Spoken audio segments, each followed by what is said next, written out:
Hello po, good afternoon po sa ating lahat. Yan, magandang hapon po sa inyong lahat. Lalong-lalo na sa mga kabataan natin na nandito on-site at maging sa online. Hello po, Yes. kumusta po So, nakikilala niyo naman po kami, di ba? O nga pala si Jeffrey and si Sir? Ate Sel. So, ayan, binabati ko nga po pala lahat, no? Magandang hapon sa inyong lahat at even sa mga youth and mga kabataan, no? So, at saka sa online, no? Magandang hapon po sa inyong lahat. So, sige. Po, di na po natin patatagalin. So, sino pong excited ngayong hapon? Ayan. Lalong-lalo na sa mga kabataan, gusto talaga nila yung mga love stories. Di po ba? Gusto niyo po ba yung marinig yung mga love stories? Amen. Parang di daw, pero gustong-gusto naman. Kasi pag marinig mo yung mga kwentong love story ba? O yun na nga, sinasabi ko. Yung mga tenga nating lahat, pumapalakpak. Diba, mga kabataan? Amen. So, before we start, maipi-play po tayo na song video. So, before tayo mugo sa main na pag-uusapan po natin, may iba naman ito, may ipi-play po kami na video.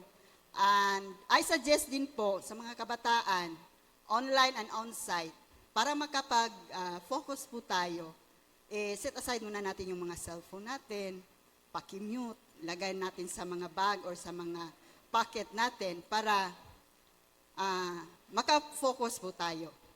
Amen po ba? Okay lang po ba? Amen. Sige. Paki-play, Kuya John.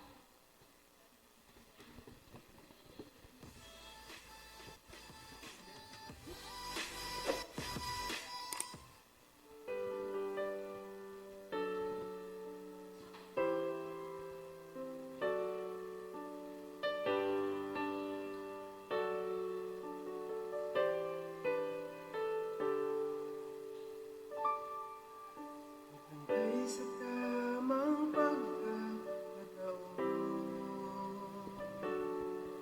magantay sa itinakdang panahon. Huwag lang magmadali, kasi ang Diyos ang pipili na minamahal na para sa iyo. Handa siyang magbigay sa pinapangarap mo. Hindi niya ibibigay ang di para sa iyo. Kung magdarasal ay maghihintay, ito'y bibigay rin sa iyo.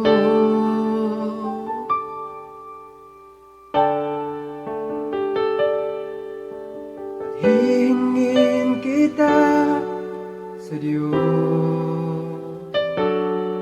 pinapangarap talaga kita. Laging hinahanap ng aking puso, walang iba, ikaw lang at ikaw. At ikaw.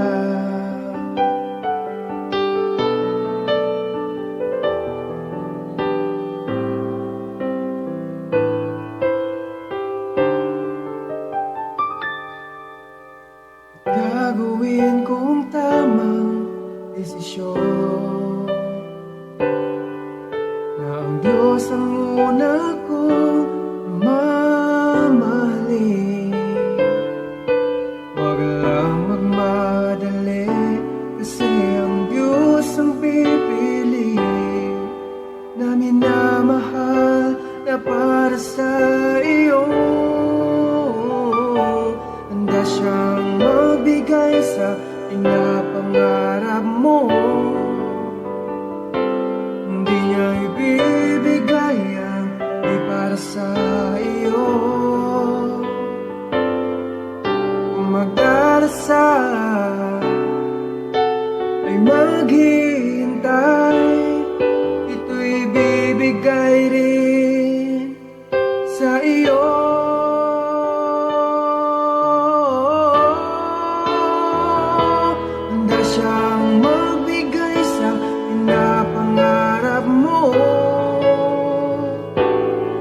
niya ibibigay ang di para sa iyo. Umagdarasa ay maghihintay, ito'y bibigay rin sa'yo.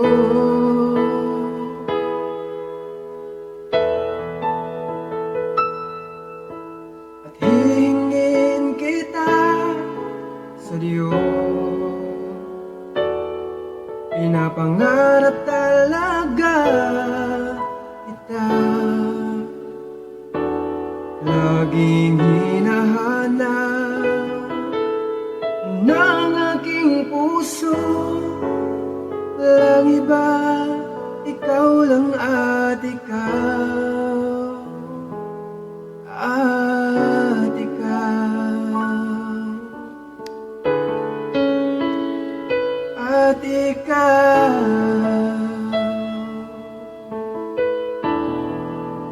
Amen. Sorry po ha, kasi kanina hindi ko po na-introduce. Ngayon ko na lang po siya introduce.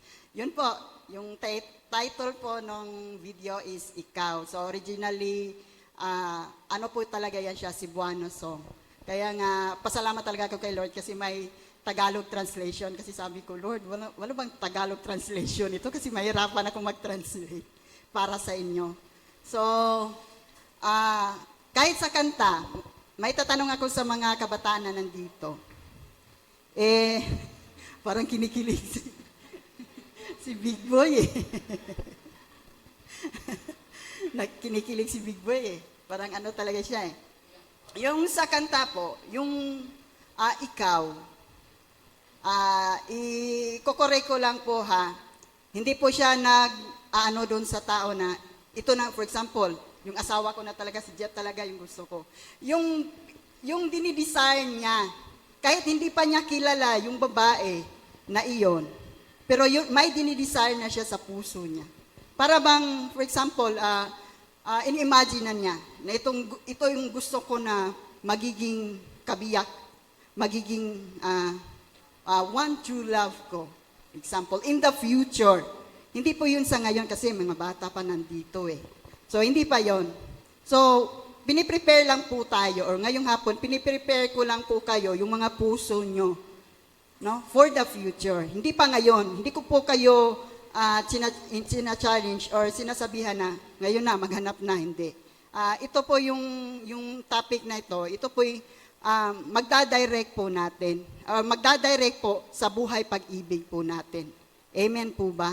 So, habang pinapanood po natin yung kanta, yung song video na yon, ano po ba yung tumatakbo sa mga isipan nyo? Ikaw, Val. Ano yung naintindihan mo doon sa kanta? Yung mensahe, di ba? Ang ganda ng mensahe ng kanta. Madali lang siya intindihin eh.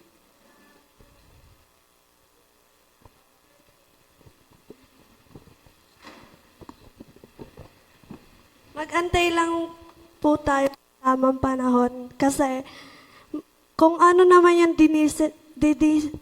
dinidesire ng puso mo, ayun yung ibibigay sa'yo ng Panginoon. Kasi meron talagang tao na ibibigay sa atin ng Panginoon. Mag-antay lang tayo sa takdang panahon. Sino pa dito?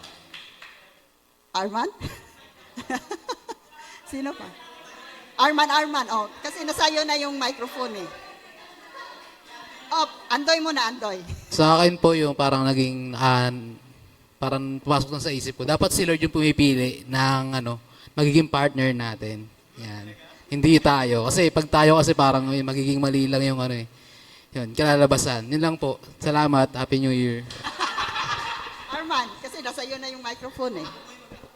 Sige, okay lang naman. Kasama ka, youth ka, di ba? Ano yung anuhan mo sa kanta? Yung sa mensahe ng kanta, ay yung nakukuha mo na, for example, lesson, ha? Hindi mo nakita. Ito. Pangalan ito. Sige. Chichi. Ikaw, Chichi. Sige na. Ano po? May tamang tao naman po na nilaan si Lord sa'yo. Antayin mo lang. Amen. Ikaw ba? Sige na, huwag mahiya. Tayo-tayo lang naman dito. Walang nakaririnig. Sino pa dito? Big boy pala. Kasi kanina pa yung kinikilig eh. Sige. Ano tita, yung sa akin po, yung naintindihan ko po dun sa kanta is, ipag-pray lang din po natin yung tao at dadating din naman sa point na ibibigay sa atin ng Panginoon sa takdang panahon. Oh. Ito po. Yan, sige, Risbel.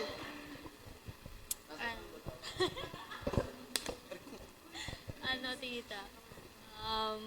Habang siguro inintay natin yung para sa atin, di din naman masama na mag-desire tayo ng gusto nating tao at tamang tao. Si Mark. Ako yung naintindihan ko dun sa kaninang kinanta niya.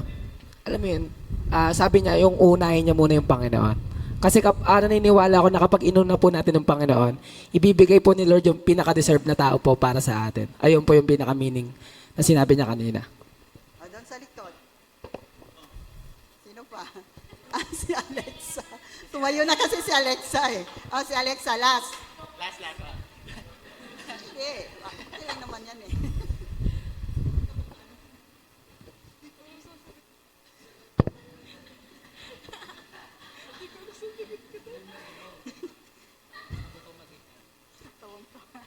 Sige na. Ano po?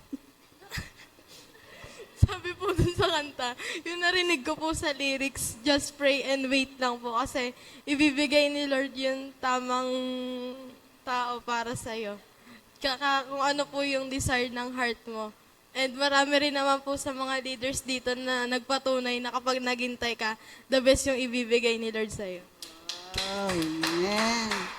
So, yun po, di ba? Yung sa kanta na napanood natin, marami na po tayong matutunan doon. So, napansin din natin na kung paano ipinakita ng kanta ang paghihintay para sa tamang tao. So, sa buhay natin, may mga pagkakataong gusto nating mapabilis ang mga bagay-bagay, lalo na pagdating sa pag-ibig, gusto natin shortcut. Di ba? Pero tulad ng mensahe ng kanta, may isang tamang tao at tamang oras na itinakda ng Diyos para sa atin. Amen? So, paano po ba natin malalaman kung kailan at sino? Alam nyo ba na ang Bible mismo ang nagsasabing may tamang oras para sa lahat, pati na sa pag-ibig.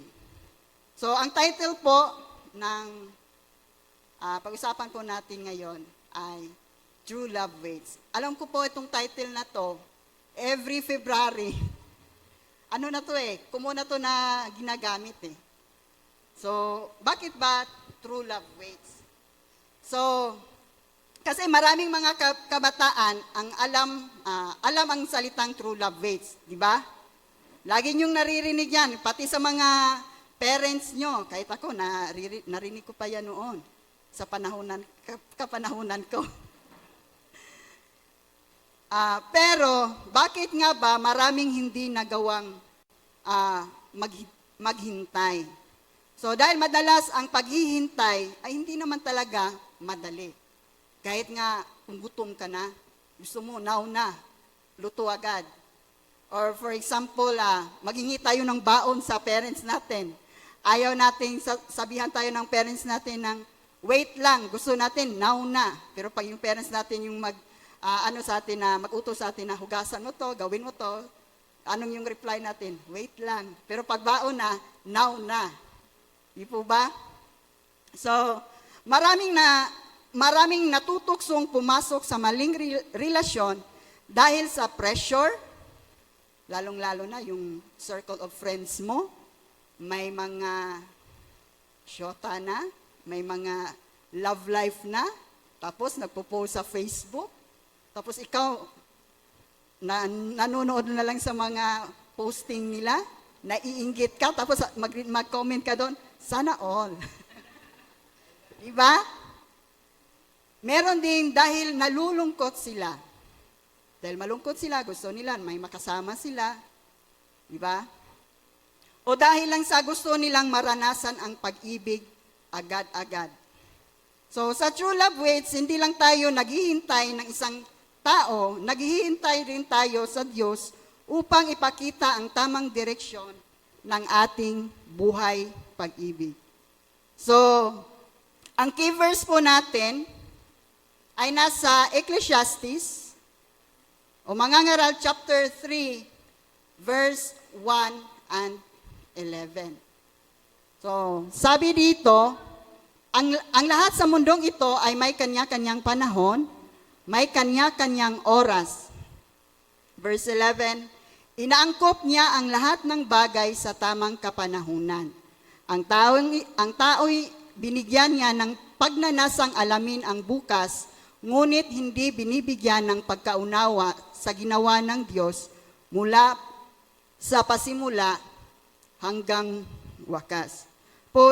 Ibig sabihin po dito na sa lahat ng bagay ay may panahon at oras sa bawat panukala sa silong ng langit. So dito po sinasabi, ipinapakita nito na ang bawat bagay sa buhay kasama ang pag-ibig ay may tamang oras ayon sa plano ng Diyos. Gaya ng mga sagot nyo kanina, di ba? Na may tamang oras at panahon na inilalaan ang Diyos para sa atin. Bawat isa sa atin, may plano nga ang Diyos sa mga buhay po natin. So sinasabi din dito na ang pagmamadali sa maling relasyon ay maaring magdulot ng sakit. Pero ang paghihintay sa tamang panahon ng Diyos ay nagdudulot ng pagpapala or blessings. So kahit hindi natin agad maunawaan ang plano ng Diyos sa ating mga buhay pag-ibig, makasisiguro tayo na ginawa niya itong maganda sa kanyang tamang panahon. So yun po tinatawag na God's timing is perfect. So sa mga verses na ito, ipinapakita ang sovereignty ng Diyos na sa tamang panahon, ang lahat ng bagay ay kabilang ang ating relasyon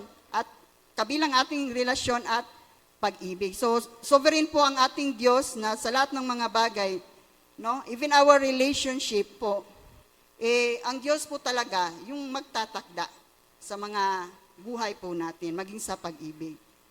So, before po tayo pala mag-proceed, let's pray po muna.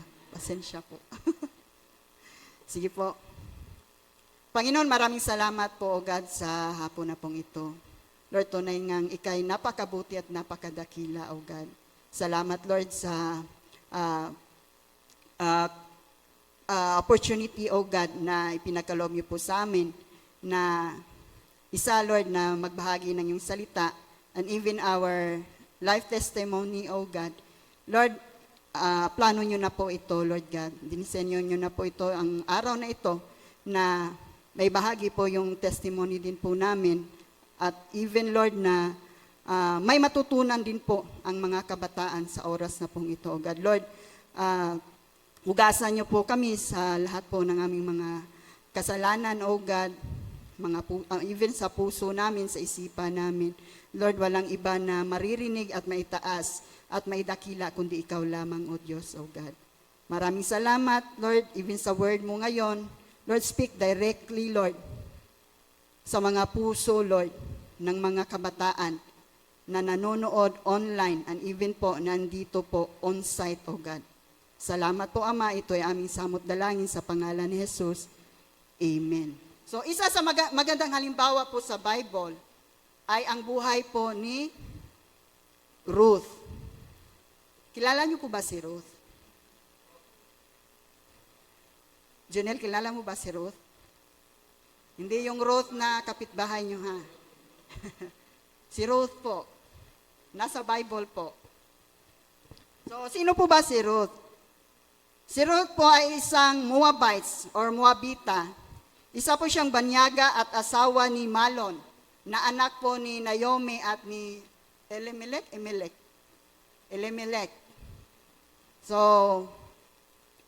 namatay po yung kanyang asawa at ang kanyang kasama niya ay ang kanyang biyanan na si Naomi.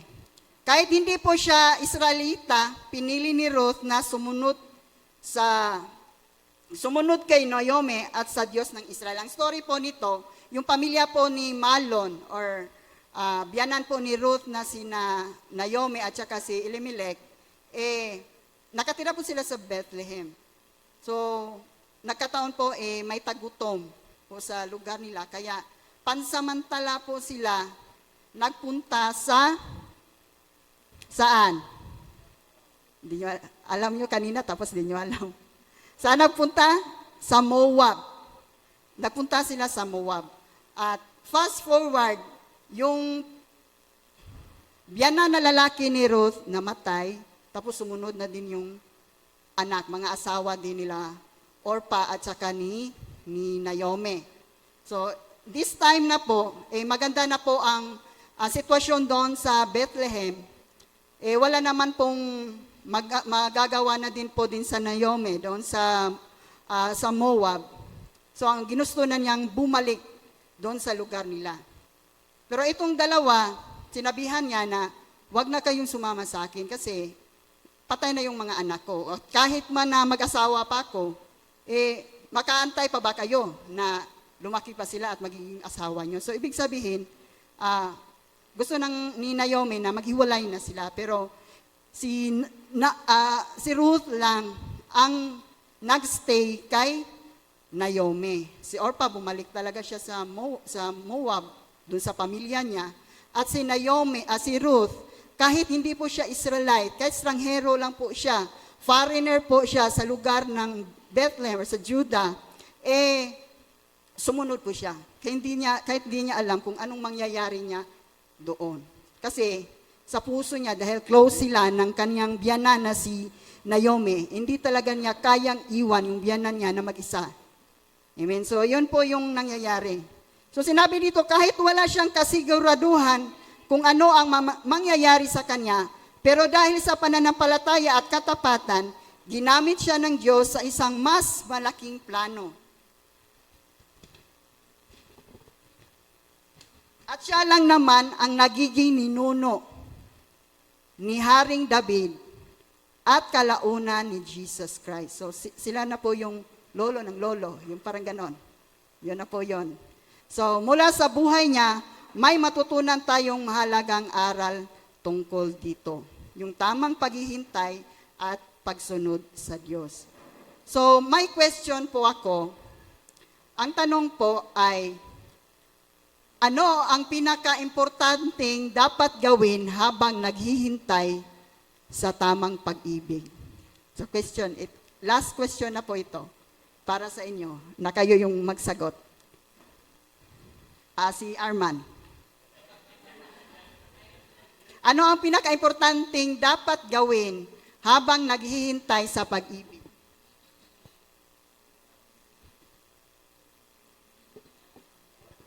Hello, sound check. Ayun, pinaka-importante po sa tingin ko po is yung pagsunod kay Lord. Kasi nakita ko po yung outline niyo. Charot lang po. Ayun po, kasi habang sumusunod po tayo kay Lord, binibuild po tayo ni Lord eh. So we're going to be standard po sa mata ng Panginoon and ibibigay din po yung standard na hinahanap mo. Man, si Big Boy. Dali, Big Boy. Sina? Kilig na kilig ka eh. Siguro po yung sa akin po is yung habang naghihintay ka po is ihanda mo rin yung sarili mo sa mga pwedeng mangyari at pwedeng ibigay sa ni Lord na kung paano kanya ihahanda sa pagpasok mo sa pag-ibig at kung paano ka rin niya ihahanda kung paano ka rin tatanggap sa kanya.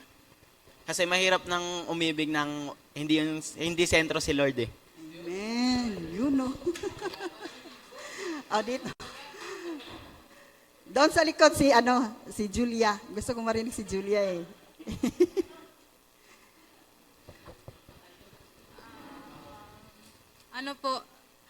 Yung tamang importanteng dapat gawin habang naghihintay, make yourself right person po muna. Kailangan po patatagin po muna natin yung pananampalataya natin, yung mga financial, yung lahat ng aspeto ng buhay natin, dapat ready na tayo. Kapag nakita naman ni Lord na kung ready na tayo at ibibigay niya kung ano yung tamang tao para sa atin. Amen. Sino pa? Sige, Jazz. Kasi nag-ano din si ano. Para sa akin po, ang dapat pong gawin na, kasi kung maibibigay sa atin si Lord ng tamang tao, dapat maging tamang tao din tayo doon sa ibibigay ni Lord. Habang hinihintay, ang dapat natin gawin,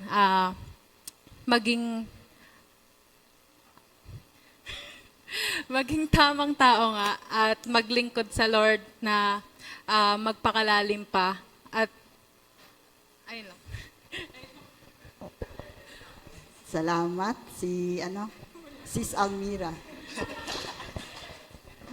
Ano po, siguro yung dapat mong gawin, naghihintay, is gawin mo kung ano yung dapat mong gawin sa season mo. Yan lang po. Sino pa? Si Cheche. Last. Si Cheche. Kasi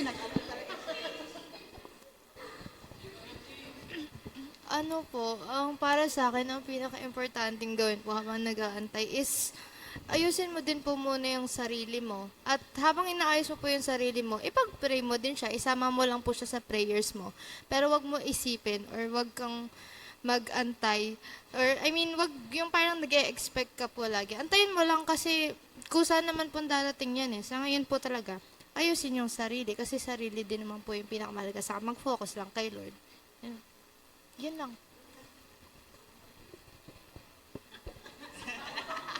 Lumulubog.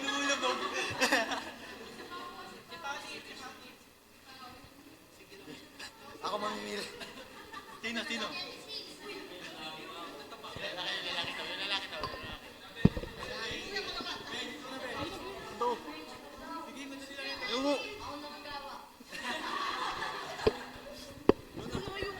ba't takot kayo sa microphone?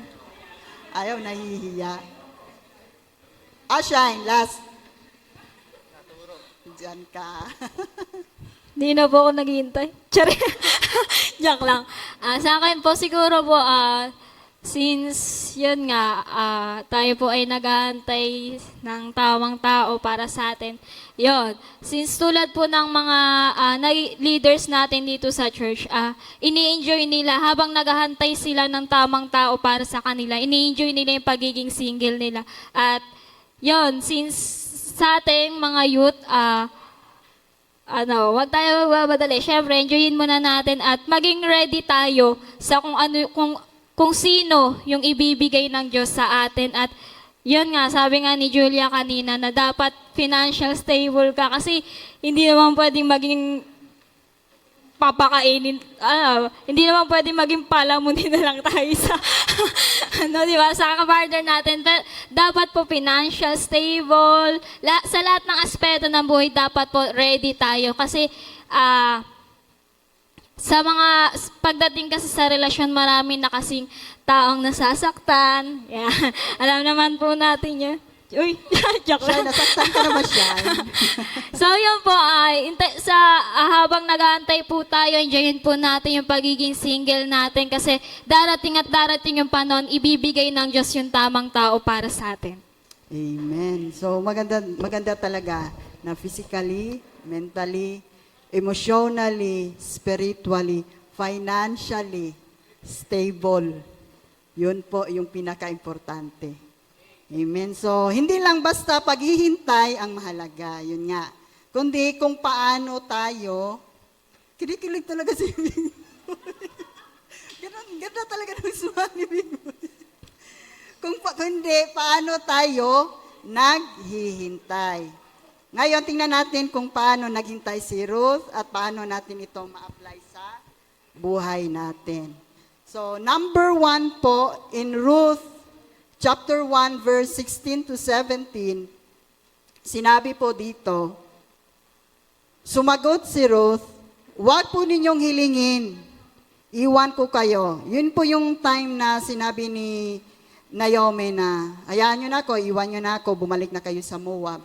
Pero itong si Ruth, nanatili po siya. Huwag po ninyong hilingin, iwan ko kayo, hayaan na ninyo akong sumama sa inyo. Saan man kayo pumunta, doon ako pupunta, Kung saan kayo tumira, doon din ako titira. Ang inyong bayan ang magiging aking bayan. Ang inyong Diyos ang magiging aking Diyos. In 17, kung saan kayo mamamatay, doon ako mamamatay, at doon din ako malilibing. Parusahan sana ako ni Yahweh ng pinakamabigat na parusa kung papayagan kung makalayo tayo. Magkalayo tayo, maliban na lamang kung paghiwalin tayo ng kamatayan. So, dito po, number 1 po is, trusting God even when life seems uncertain. Na kahit hindi alam ni Ruth kung anong mangyayari niya doon sa lugar ni Naomi, kung saan sila pupunta, doon sa Bethlehem. Tsaka hindi naman niya kauri doon. Iba ang Moabites, iba din ang mga Israelita, iba din ang Diyos na sinasamba nila. But still, nanatili po siya sa piling ni Naomi. So sinabi dito, kahit nawawala ng asawa si Ruth at hindi niya alam ang hinaharap niya, pinili niyang magtiwala sa Diyos. Sa pag-ibig, hindi din natin kailangang magmadali o matakot na maiwan. Kailangan lang nating magtiwala sa plano ng Diyos kahit hindi natin ito lubos na maunawaan. Maano talaga kay Big Boy talaga. Grabe talaga siya. So dito po, pinapakita po dito, yung magkaroon po tayo ng tiwala sa Diyos na kahit po sa sitwasyon na naranasan ni Ruth sa buhay niya, pero yun nga, sinasabi, kahit hindi siya sure kung anong mangyayari niya doon sa lugar na yun, nanatili po siyang magtiwala sa Panginoon. Ganon din po sa pag-ibig natin. Hindi natin alam kung kailan, kung sino. Gaya ng mga sagot niyo kanina, kailangan po nating magtiwala sa plano ng Diyos para sa atin. Huwag po tayong, yun kasi yung sasabihin na-experience ko din kasi yan, na 40s ka na. Yun talaga yung ano nila, kailan ka magka-love life ulit, yun yung sasabihin nila. Parang pinipressure ka. So, wag po tayong matakot or ma-pressure sa mga tao na nasa ating paligid. Tumatanda ka na, di ba? Yun yung isa sa di ba, na pre-pressure ka. Na may mga anak, yung ka-batchmate ko, may mga apo na nga eh. May mga apo na. Tapos yung mga anak nila, para lang nilang kapatid. Di ba? So, parang din, yung time na din pong yun, yun, nafe-feel ko din po yung pressure, pero mahirap naman, basta ka na lang kumuha, di ba? At kung sino-sino na lang, yung sinong maligaw sa'yo, sige na, kasi ayaw kong mapag-iwanan. Yun kasi yung yung takot na meron tayo na mapag-iwanan ka na. Lagpas ka na sa kalendaryo. Yun yung isa eh. So, number 1 po is trusting God even when life seems uncertain. So, ang pangalawa po dito, in Ruth chapter 2, verse 2-3, isang araw sinabi ni Ruth kay Naomi, pupunta po ako sa bukid at mamumulot ng mga uhay na naiiwan ng mga gumagapas. Doon ako sa may likuran ng sino mang papayag. Sumagot si Naomi, ikaw ang bahala, anak. Kaya't si Ruth ay nagpunta sa bukid at namulot ng mga uhay. Kasunod ng gumagapas, nagkataong ang napuntahan niya ay ang bukid ni Boaz, isang kamag-anak ni Elimelech na napakayaman at iginagalang sa kanilang bayan. So ang pangalawa po is developing godly character while waiting. Yun po yung isa sa mga sinagot niyo kanina, while waiting. Lalo na si Cheche na sinabi niya na mabuting tao ka dun sa tao na gusto mong makasama. For example, gaya nung sa kanta, di ba, na kung paano siya nag-antay. Di ba? Kung mag-aantay tayo dapat, may pasensya. Sasagot din ni Arman, mag-focus kay Lord. Maging mabuting tao muna. Magdasal para sa tamang tao. Magpaka-busy sa mga tamang bagay. Kasi marami naman tayo pinagbibisihan pero hindi naman tama eh. sa mga tamang bagay at i-enjoy, gaya ni Shine, i-enjoy muna ang pagiging single. So, kahit na sa mga sinulat nyo last time sa negotiable at non-negotiable, di ba? May mga sinulat ito yung gusto ko, ito yung negotiable, ito yung non-negotiable. Hindi lang naman pwede na siya lang. Dapat ikaw din, magiging karapat-dapat ka at magiging tamang tao ka sa dinidesire mo na makakasama mo in the future. Amen? So, dito po, Ruth did not wait idly. Habang naghihintay siya, nagsikap siya at nagpakita ng tamang ugali. So, anong ginawa niya? Para may makain sila ni Naomi, na biyanan niya, anong ginagawa niya? Namumulot po siya ng mga uhay para may makain sila. Hindi po siya nagtamad-tamaran, may ginagawa po siya. Nagiging productive po siya sa buhay niya. Hindi siya naghahanap agad ng pag-ibig. Pwede naman niyang gawin yon, di ba? Kasi para hindi na siya masyadong mabigatan kung paano sila maghanap ng pagkain, di ba? Para hindi na ako maghanap ng pagkain, may magpo-provide na sa amin, pwede ako mag-asawa. Pero hindi doon nakafocus yung puso't isipan niya. Kundi doon talaga siya.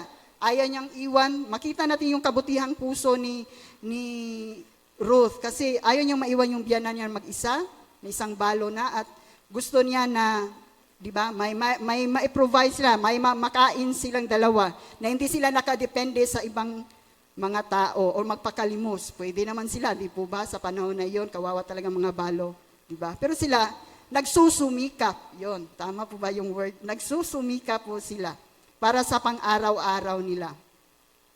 Ganon din po sa paghihintay ng tamang tao. Unahin muna natin ang pagiging tamang tao. Kaya nga sinabi dito, developing godly character while waiting, na mismo din tayo, sinabi ko kanina, magiging tamang tao tayo at saka magiging maganda yung pag-uugali natin. What if ngayon, kaya pala hindi pa binigay ni Lord kasi hindi ako pasensyoso. Kaya pala hindi binigay ni Lord kasi hindi ako responsable pa. Diba? Marami naman eh. Kaya pala hindi binigay ni Lord ito kasi wala pa akong nabibuild na magandang relasyon sa Kanya. Kasi pag hindi pa nabibuild yung maganda nating relasyon sa Kanya, may tendency, once pumasok ka dito, mawawala ka kay Lord. May tendency din na mawawala ka sa focus mo sa pag-aaral mo.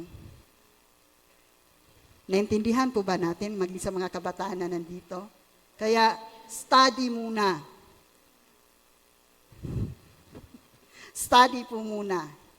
Amen? So habang naghihintay tayo sa tamang pag-ibig, dapat nating unahin ang pagbuo ng, gaya ng sinabi ko kanina, godly character, faithfulness, at pagiging masipag, katulad ni Ruth. Kaya sinabi din dito, wag puro forma, magpa-form muna tayo. Para magiging karapat-dapat tayo sa tao na inihanda sa atin. Amen? So, hindi naman pwede, for example, nag-aaral tayo, hindi naman pwede, nag-desire ka na magiging valedictorian. Hindi naman pwede, magic lang yan eh. Kailangan talaga may proseso. Mag-aaral ka muna, mag-focus ka muna, set aside mo muna yung mga bagay na hindi nakatutulong sa iyo, na mag-improve ka, na magiging ganito ka, di ba? Naintindihan po ba? Amen? So ano po yung una? Trusting God even when life seems uncertain. Pangalawa, developing godly character while waiting. Ang pangatlo po in Ruth chapter 2, verse 10 to 12, sinabi po dito, nagpatira pa si Ruth bilang pagbibigay galang at nagtanong, ako po ay isang dayuhan, bakit po napakabuti ninyo sa akin? Sumagot si Boaz, nabalitaan ko ang lahat ng ginawa mo sa iyong biyanan. Mula nang mamatay yung asawa, alam ko ring iniwan mo ang iyong mga magulang at sariling bayan upang manirahan sa isang lugar na wala kang kakilala. Pagpalain ka nawa ni Yahweh dahil sa iyong ginawa, gantimpalaan ka nawa ni Yahweh, ang Diyos ng Israel, sapagkat sa Kanya ka lumalapit at nagpakukup. So kahit, di ba, nakita natin si Ruth, hindi po siya di ba, kung gustuhin lang niya na makakita siya ng asawa, pwede naman siyang anong tawag dun sa Tagalog? Iba kasi yun sa Cebuano duding kasi yung tawag namin eh. Yung magpapansin pala, yan. Hindi po siya nagpapansin kahit kanino, kahit ni Boaz. Di po ba? Ano lang yung focus niya? Kumukuha lang po siya ng mga tirang uhay. Pero sinong nakapansin sa kanya? Si Boaz. Yun din po, yung nagiging busy ka na, pero hindi mo alam, may nakapansin na pala sa'yo. Yung ganyan. Yung nangyari kay Ruth na, ginagawa lang niya, nagpaka-busy siya sa tamang bagay, nag-focus lang siya sa ginagawa niya para may makain sila. Wala sa isip at puso niya na maghanap agad ng pag-ibig. Yun nga, anong nangyari? Mismo yung moment na yon, si Boaz ang unang nakapansin. Kasi nakita siya, sino ba yan? Yun. Basta, mahaba ng istorya. Basta may tinanong siya ng mga employee niya, gano'n na lang, tauhan niya, na sino ba yung babae na yon? Si ano po yan? Si Ruth, ni Naomi. Kilala naman ni Boaz si Naomi at saka yung asawa ni Naomi na si Elimelech. Kaya, yun, napansin po siya. At hindi po yun aksidente, kundi yun po talaga ang plano po talaga ng Panginoon sa kanya, na mapansin po siya ni Boaz. So, si Boaz ay isang godly man na pumansin kay Ruth, hindi dahil sa panlabas na itsura, kundi dahil sa kanyang katapatan at mabuting puso. Girls and boys, mga youth na nandito kahit sa online, normally, ang tao talaga na-attract physical. Pero mas ma-attract, ewan ko lang kung sa mga girls, ganyan sila eh. Kasi iba kasi ako, hindi ako mostly physical, doon ko kinukuha sa yung ugali, di ba? Yung talaga yung naano ko. Pero ewan ko na kung nangyari sa akin. Pero yun, pag nagka-crush kasi, nung kabataan ko, pag nagka-crush kasi ako, hindi talaga siya physical. Yun talaga yung may nakita na ko na bihira sa isang lalaki o sa isang tao. Doon po talaga yung ko. Pero wala yun. Yung sa akin, yung nangyari sa akin, parang nawala yun eh. Mamaya na lang po yun. Grabe yung tao. So, dito po, okay lang naman po mga girls, mga boys, mga kabataan na marunong tayo manamit, yung physical hygiene natin, di ba? Kasi gusto din natin, presentable tayo, okay lang naman po yan. Pero, ang isa din kasi na nakapa-attract sa mga boys or sa mga girls is yung ugali, yung character, yung attitude. What if, sobrang ganda mo tapos ma-attitude ka? Meron ding, hindi nga kagwapuhan, pero sinabayan ba ng attitude? Diba? So maganda talaga na inside and out, yun na. Diba? So yun po yung i-develop po natin. So hindi ipinilit ni Ruth na mapansin siya ni Boaz. So yun po tinatawag na God's timing, ang nagdala sa kanila sa tamang pagkakataon. So dito po, kung maghihintay tayo, ang Diyos mismo ang magdadala ng tamang tao sa ating buhay, sa tamang oras at sa tamang paraan. So gaya ng sinabi ninyo na ini-enjoy muna ang pagiging single. Diba? Enjoy muna. Kasi hirap din kasi na maaga pa, pumapasok na kayo riyan, tapos dumating ang panahon na hindi na kayo makalabas dyan. Diba? Diba? Maraming, mataas ang rating ng early pregnancies. Kahit sinabihan sila ng mga magulang nila, hindi nagkulang yung magulang nila na nagsabi sa kanila na ganito, ganyan, pero ayaw makinig. Diba? Napakahirap naman na bata ka pa, hindi ka pa nag-graduate ng high school, nagbabantay ka ng sarili mong anak, diba? Tapos nakita mo yung mga friends mo doon, nag-i-enjoy sila. Ikaw, nasa bahay lang, nagaganong. Diba? Anong tawag niya, nagduduya ng bata? Diba? Tapos, gustuhin mo mang mamasyal, pero may kasama, may bitbit ka na ng bata, hindi na pwede ikaw lang mag-isa. Kasi may anak ka na. Totoo naman pong nangyayari yun, di ba? Kasi, ma-share ko lang, may mga youth din po kami doon sa Cebu. Napakatalino po talaga. Maganda. Sakto po talaga yung height niya. Masasabi ko po talaga na, wow, ganda to pag napatuloy siya na maganya, magsuserve kay Lord. Pero, hirap kasi, yun yung sinasabi ko, kahit napakaganda mo, napakatalino mo, pero hindi ka naman teachable, ayaw mong makorek ng pastor mo or ng leaders mo, yun po yung mahirap. Anong nangyari? Umalis siya. Tapos ang nangyari, buntis siya. Ang nangyari pa rin, hindi din siya nakapagtapos. Matalino. High school. Parang napakita ko yun kay Jeff yung picture, sinabi ko sa kanya. Nasayang, di ba? Gusto nyo ba yun? Kayo gusto nyo yun? Madaling mag-asawa? Grabe pa iling eh. Wag muna, enjoy nyo muna yung pagiging bata nyo at pagiging single nyo. Makinig po kayo. Yun po yung inaano ko ba na, Lord, sana yung mga kabataan makinig eh. Kasi yung katigasan lang ng ulo, ay nako, wala kayo sa akin. Malalaman nyo po yan. Wala po talaga. Kaya ko na-share ko to kasi na-experience ko po yan, yung katigasan ng ulo. So, kung maghihintay tayo, ang Diyos mismo ang magdadala ng tamang tao sa ating buhay, sa tamang oras at sa tamang paraan. So, ang pang-apat po, malapit na po tayo para sa testimony. Pang-apat po in Ruth chapter 3, verse 10 to 11, sumagot naman si Boaz, pagpalain ka ni Yahweh, higit na kagandahang loob sa aming angkan ang ginawa mong ito, kaysa ginawa mo sa iyong biyanan. Hindi ka naghanap ng isang lalaking bata pa na maring mayaman o mahirap. Ipanatag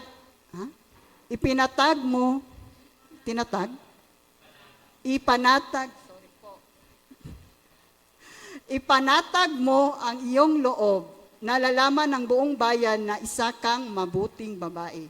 Gagawin ko ang lahat ng sinabi mo. So dito po sinasabi in Ruth chapter 3 verse 10 to 11, true love honors God and follows His ways. So ito po yung time na, kalimutan ko kasi, iano lang to siguro ni Pastor mamaya.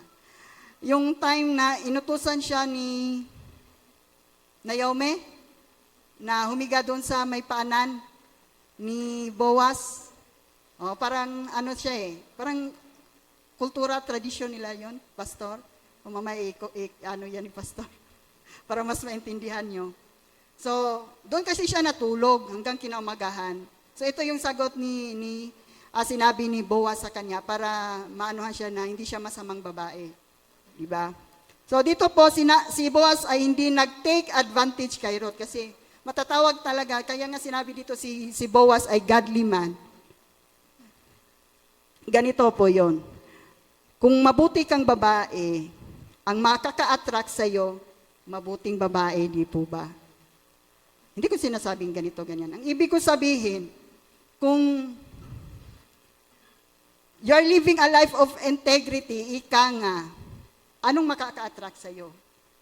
Kung, for example, di ba, positive, di ba? Kasi kung hindi maganda yung ginagawa mo, ang nakaka-attract, ang ma-attract sa'yo is mga hindi din, mga negative din. Hindi ko siya masyadong. So, ang ibig ko sabihin ba, na kung maganda, ganito, kung maganda ang ginawa mo, ang maani mo ay maganda. Yon, ganyan na lang po yung pagka-explain ko. Kung gaya ni Naomi, ni Ruth po, maganda yung ginawa niya sa pamilya niya. Na-please po siya ni Boaz. Maganda din po ang naririnig niya mula kay Boaz at sa mga tao na nasa kanyang paligid. So dito po, sinabi na hindi tinitake advantage ni Boaz ang sitwasyon na andun natulog si Ruth. Kaya nga sinasabi dito, true love honors God and follows His ways. Na iginagalang niya ito at sinunod ang tamang proseso. Kasi may proseso yun sila, di ba? Sa Jewish culture, may mga proseso sila na dapat nilang gawin. So, dito, ang tunay na pag-ibig ay hindi nagmamadali at may takot sa Diyos. Kung yung tao na yon, dito sa, iba, kung may boyfriend naman kayo or girlfriend na, or kung wala pa, ang masasabi ko, pag yung boyfriend mo or girlfriend mo ang siyang dahilan na mapalayo ka kay Lord, red flag yun. Oh. Siya ring dahilan na hindi ka makafocus sa pag-aaral mo, red flag yun. Sa relasyon, na siyang dahilan, kaya nga sinasabi ko, sa isang relasyon, maniwala po kayo kasi na-experience ko yan. Pag yun siya yung dahilan na malayo kay Lord, tapos papipiliin ka, kanino ka, sa akin o kay Lord? Ba? Mas inuuna, lagi ka lang nasa church, wala ka ng time sa akin. Ba? Tapos ikaw, ayaw mo namang paano, parang na konsensya ka. Sige na, sige na. Huwag ganon. Amen? So, ang tunay na pag-ibig ay hindi nagmamadali at may takot sa Diyos. Hindi gumawa ng hindi maganda. Kung may takot sa Diyos, dapat ang tao na yon marunong rumispeto sa iyo. Remember, boys and girls, especially girls, mga kabataan na babae, precious po tayo sa harapan ng Panginoon. Huwag po nating, anong tawag yan? Huwag po nating ibaba yung sarili natin na, ano ka na eh, tapos, di ba? Yung ibig ko sabihin ba na bigyan po natin ng respeto yung sarili natin. Bigyan po natin ng halaga. At saka, ang mga anak ng Diyos, especially tayo po, tayo po yung mga princess at prince. Anak po tayo ng hari eh. So, anong tawag sa atin? Mga princess po tayo, mga prinsipe po tayo. Diba? So, diba sa mga royal blood, kung royal blood ka, hindi ka naman pwede pangasawa doon sa mababa sa'yo. Dapat katulad mo rin. Ganon din po yun. Diba? Amen po? So, yun po. True love honors God and follows His ways. Ang tunay na pagmamahal ay hindi makasarili. Ito ay may respeto, may kabanalan, at sumusunod sa kalooban ng Diyos. At panglima, in Ruth chapter 4, verse 13 to 17, napangasawa nga ni Boaz si Ruth at inuwi sa kanyang tahanan. Pinagpala ni Yahweh si Ruth, kaya't ito'y nagdalang tao at nanganak ng isang lalaki. Sinabi ng kababaihan kay Naomi, purihin si Yahweh. Binigyan kanya niya sa araw na ito ng isang apo na kakalinga sa iyo. Maging tanyag nawa sa Israel ang bata. Maghati nawa siya ng kaaliwan sa puso mo at mag-alaga sa iyong pagtanda. Ang pagmamahal mong mapagmahal mong manugang na nagsilang sa bata ay higit kaysa 7 anak na lalaki. Kinuha ni Naomi ang bata, magiliw na kinalong, at inalagaang mabuti. Siya ay tinawag nilang Obed, pinamalitan nilang nagkaapo na ng lalaki si Naomi. Si Obed ang siyang ama ni Jesse na ama ni David. Amen. So dito po, dahil sa ang number 5 po na points po natin is God's reward for those who wait. Diba? May reward po talaga si Lord. Kung marunong po tayong mag-antay at magtiwala at manampalataya po sa Kanya. So gaya din po ni Ruth. Kinasal sila ni Boaz, tapos nagkaanak din po sila. Dahil sa pagtitiwala at pagsunod ni Ruth sa Diyos, hindi lang siya nagkaroon ng mabuting asawa, kundi naging bahagi rin siya ng lahi ni Hesus Kristo. So ang gantimpala ng Diyos ay higit pa sa inasahan natin kapag tayo ay tapat sa Kanya.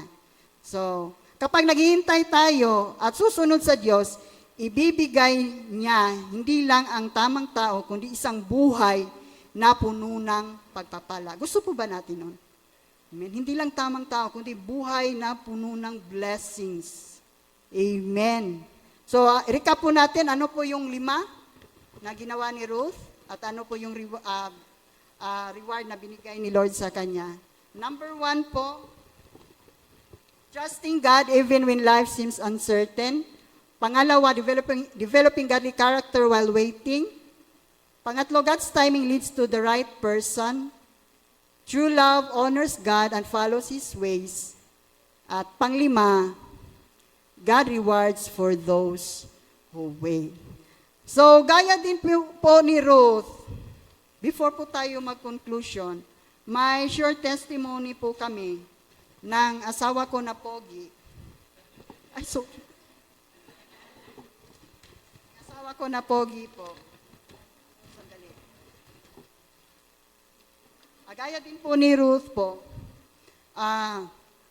dumaan din po ako sa sitwasyon na ganyan. Kaya nga, masaya ko, kaya yung sinabi ko sa mentor namin, ni Sis Van, na excited ako, pero naiiyak, andun din yung kaba, kasi tinanong ko talaga si Lord noon, Lord, sino po ba yung mapagshiran ko ng testimony ko? Aside for forgiveness, ganito, ganyan. Gusto ko din po kasi na ma-share din yung katigasan ng ulo ko noon, kung ano yung outcome. So, nung dumating yung time na yon, ito always talaga, pag nagpipray ako, ito always nagko-confirm eh. Siya talaga yung gagamitin talaga ni Lord, yung mentor ko si Sis Van na. Nung sinabi ni Sis Van, akala ko kasi testimony lang po eh. Pero nung nakita ko, kami pala yung, parang kaya doble yung kaba ko. So, masaya po ako na makapagbahagi po sa inyo, sa mga kabataan, kahit sa mga kabataan na nanonood po sa atin online. Kasi, kaya nga, before Ana na, sinabi ko talaga, Lord, I pray and I hope na may matutunan po yung mga kabataan. Kasi yung panahon ko po kasi, wala pa po kasing ganito. Hindi po kasi kami Christian talaga lumaki. Privilege po sa inyo, mga kabataan nandito. Nakaririnig po kayo ng ganito, ng mga testimony. Diba? Nagaguide po kayo. Kasi, parang naging mirror nyo po yung buhay namin. Makikita nyo yung dapat gawin at hindi dapat gawin. Diba? Through our experiences. Nung time kasi, nung panahon ko, siguro matatawag kong nagrebelde po ako kasi nung sa mama papa ko. Kaya na-trigger, napunta ako sa mali na desisyon na ganito naman pala may favoritism pala Parang ganun ba? So, ang ginawa ko, para mapansin ako, inarong move yung ginawa ko. Doon ako sa tao na, yun nga, kung negative ka, makaka-attract talaga sa'yo, negative talaga. So, dumating na yung panahon na yun na nagka-boyfriend ako, 19 years old Nung una, hindi pa, 1 month lang. Pero nung pangalawa is mga 21, doon na nag-start. At the age of 23, makinig kayo mga kabataan, nag-start na po ako ng serious na relationship. At alam ng asawa ko yan. Kaya sabi ko sa kanya, ako hindi ko mahiya kung anong nangyari sa akin kasi plan din ito ni Lord na maiano din kaya nga sabi ko, dahil sa katigasan ng ulo ko, nag-start po ako ng serious relationship. At yung pong relationship na pong iyon, hindi po dapat. So, yun nga, nakipag-live-in po ako. And almost 12 years, anong ini-expect nyo? Maganda ba, pinagpala ba, o puro miserable ang mangyayari? Miserable. Kaya nga sinasabi, ang taong nagmamadali sa pag-ibig, ang dulot ay sakit. Yun po yun. Natawa na naman Kaya, huwag kang magmadali, big boy, kasi magdudulot yan ng sakit, big boy. Yun talagang payo ko. Tapos, ang nangyari is hindi lang yun. sobra-sobra pa, pati pamilya ko, pati mga pinsan ko at mga, basta, buong angkan siguro galit eh. Nagalit din sa akin. Ano daw nangyari? Kasi hindi naman talaga ako ganyan. Yun yung sabi niya, hindi ka naman talaga ganyan. Ba't nangyari? Tapos, yun po yung turning point ko na yung bunso namin, siya po yung unang Christian. Isa po yun na ginamit din ni Lord. Siguro, grabe sigurong prayer and fasting noon para mabalik lang, makuha nila ulit ako. At din yung mga sakit na experience ko, na pati buhay ko, muntik nang wala sana ako dito sa harapan nyo. Yun po, siguro sabi ni Lord, tigas talaga ng ulo mo, ayaw mo talagang humiwalay. So, yun po yung time na umano po ako kay Lord. Sinabi ko, Lord, kasi marami na akong ng kapatid ko yung nagsishare na siya ng Word of God, especially yung prodigal son. Tawagan ng bunsong kapatid sa akin, prodigal daughter. Yun yung sabi nila sa akin prodigal daughter. Yun po yung time. Sinabi ko talaga kay Lord, Lord, makipag-covenant po ako sa inyo. Alam mo naman po, itong tao na to, alam mo na hindi ko kayang mawala. Yun sabi ko, hindi ko kayang mawala siya. Pero alam ko, hindi siya yung makapagligtas sa akin. So, on the process na po ako noon, sa encounter. I-surrender ko na po. Yun sabi ko. Pero Lord, ang hiling ko lang po sa iyo, palakasin mo lang po ako. Kasi alam mo, hirap po. Mahirap po talaga. Almost 12 years. Buhos mo lahat, bigay mo lahat. Tapos, kailangan mong mag-decide na maghiwalay. Hirap po yun sa part. Kasi, kaya nga tumagal yung nang ganun na years Kasi, sabi ko, Lord, mababago pa talaga to. Magbabago to, Lord. Ganito lang. Ganyan talaga ako Kaya tawag niya, martir ka ba? Sabi nila. Hindi, nag-ano po talaga ako na magbabago. Ito lang din insert ko. Mga youth, huwag niyo sabihin na, Pastor, okay lang naman Okay lang naman yan, magiging boyfriend ko, maging girlfriend yan, kahit hindi pa yan Christian, madadala ko yan. Hindi po. Si Lord po talagang magdadala, hindi po kayo. Amen. So, yun na po yung time na, nung binitawan ko, bilis lang po. Hindi yung bilis ng nawala agad. Ibig ko sabihin, bilis po yung tugon ni Lord, na grabe yung, siguro, si Lord lang po talaga. Kung wala si Lord, hindi ko po malalagpasan yon na nagkagulo po yun talaga sa amin. Kagulo talaga. Kasi dahil po nakipag-iwalay ako, tapos may mga threat, ganyan. So, ang respond lang ng pamilya namin, at yung papa ko, wala pa kasi noon nasa abroad, at saka yung mga kapatid ko, sabi, wag mo nang i-file ng case, bigyan mo pa siya ng chance na mabago buhay niya. Kasi naawa din sila Pero kami, pray lang talaga kami. Grabe yung tapos hindi ako pwedeng lumabas ng bahay, nasa loob lang. So, yun po yung time na sabi ko, Lord, ano bang ginawa ko sa buhay ko? Yung pagsisisi na sa huli po talaga, na inisip ko, di na talaga ako Lord. Yung hindi na talaga ako makapag-asawa. Kasi ang tinatakot talaga sa isip ko, ang sinabi ng papa ko, kung sinong tao na binigyan mo niyan, dapat siya na yung maging asawa mo. Kaya takot ako humiwalay Kasi akala ko, wala nang tatanggap sa akin. Di ba? Kasi yung talaga, conservative kasi yung papa ko, yan na yung pinili mo, dapat siya na habang buhay. Kasi yun yung rules ng papa, kung sino binigyan mo niyan, dapat siya na. So, yung time na yon, sabi ko, Lord, wala na talaga, Lord, ganito, ganyan. Tapos, yon na-settle na, yon, nagsiserve na ako kay Lord. Pero dumating pa rin yung time, yung katigasan pa rin ng ulo ko. Yung inunahan mo si Lord sa plano niya, nagmamadali ka. Hindi ikaw yung sinasabihan ko, sinasabi ko lang. Ba't parang yung nagmamadali ka na naman, parang si Abraham at saka si Sarah, inunahan yung plano ni Lord.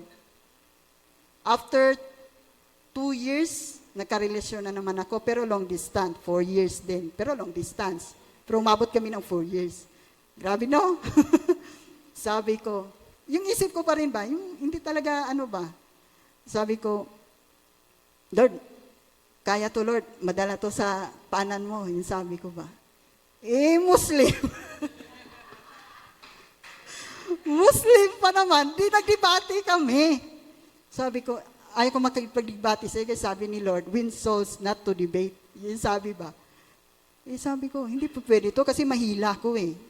Yun yung sinasabi ko. Gusto niya kung magpakasal daw dito sa Muslim. Sabi ko, hindi po pwede yan. Sabi ko, parang, Lord, parang di talaga to ito eh. Sabi ng pastora namin, be guided by the word. Sabi lang ganyan. Be guided by the word. Malaki ka na. Yung sabi ng pastora namin, sabi ng mama ko, pagalitan mo nga yan, pastora, tigas talaga ng ulo. Yung sabi ng mama ko, sabi ng mama ko, ate, malaki na yan si Sel. Ang ano ko lang sa kanya, be guided by the word. Mag-pray ka. Kung yan ba talaga, sabi ko, pastora, hindi siya. O anong plano mo? Sabi ko, naghingi pa ako ng isang ano ni Lord. Lord, bigyan mo ako ng rason na mag-ano na, hiwalayin ko na siya. Yun. Binigyan agad ako ni Lord. Anong binigyan? Nag-cheat. Yun, ayaw ko yung ganun eh. Kasi maganda relasyon natin, tapos nag-cheat ka. So, yun na yung pong time na grabe na yung iyak ko. Tapos sabi ko, Lord, ayoko na. Kung pwede, patayin mo yung love sa puso ko. Pero inano lang siguro ni Lord na, kung patayin ko yan, paano ka makapag-serve sa akin? Paano ka mag-forgive sa ano mo, sa nagpasakit sa'yo, ganito, ganyan. Sabi ko, oo nga pala, Lord. Lord, tulungan mo lang ako, Lord. Di na ako ma-attract sa ganyan. Wala na akong plano sa ganyan. Pati pastora ko, sinasabihan ko. Sabi ng pastora ko, huwag kang magsalita ng patapos. Kasi pag binigayan ni Lord, hindi ka makapagpapigil niyan. Sabi niya, ganitong gawin mo. Mag-pray ka. Kasi bata ka pa. Sabi ko, paano maging bata? 41 na nga ako, pastor. Sabi niya, bakit ako? Ilang edad ako ikinasal? 41, 42 din. Hindi na siya nag-expect noon ikakasal siya, pero nakasal siya. So, sabi niya, walang imposible sa Panginoon. Basta marunong ka lang mag-antay, ipagdasal mo. Ngayon, noon, hindi ka nagdasal. Ngayon, ipagdasal mo. Yun, sinunod ko. Sabi ko, ganun ba, pastor? Be specific sa prayers mo. Yun sabi ko, sige, lista ko pa. Ginawa nyo, negotiable sa negotiable, ginawa ko yan eh. Oh, totoo yan. Nung nakita ko, pareho pala sa akin, may negotiable sa na negotiable. Basta, ang negotiable ko, dapat, at tinanong ko pa kasi si Lord, after nung nagsulat ako, sabi ko, Lord, pwede magtanong, ano ko ba? Lord, may single pa ba na lalaki? Kasi, ayaw ko talaga sa mas bata sa akin, kahit noon pa. Noon talaga, pag may ligaw sa akin, tinatanong ko agad, lalo na pag nagdududa ako, ilang taon ka na ba? Ganito nga, ay, hindi tayo talo, ate mo ako. Ano lang kita. Sabi ko ba, ganyan talaga ako. Kahit nung college, pag nalaman kong bata, hindi ko po talaga inano. Gusto ko, kay dad ko, ahead.